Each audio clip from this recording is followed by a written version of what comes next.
এই যে ফড়িং, কত সুন্দর সুন্দর ফড়িং দেখেন এখানে। এই যে ওই যে এদিকটা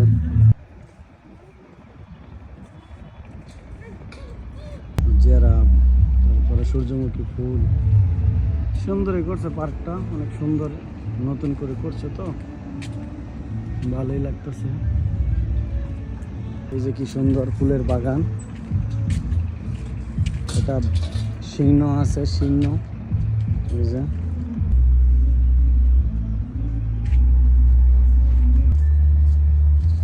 সবাই এখানে ছবি নিয়ে ব্যস্ত। এই যে ফুল কত সুন্দর আছে, ফুলের বাগান খুবই ভালো। দোলনা খেলছে, আপনারা আইসা পড়েন, সব কিছুর ব্যবস্থা আছে এখানে। দোলনা আছে।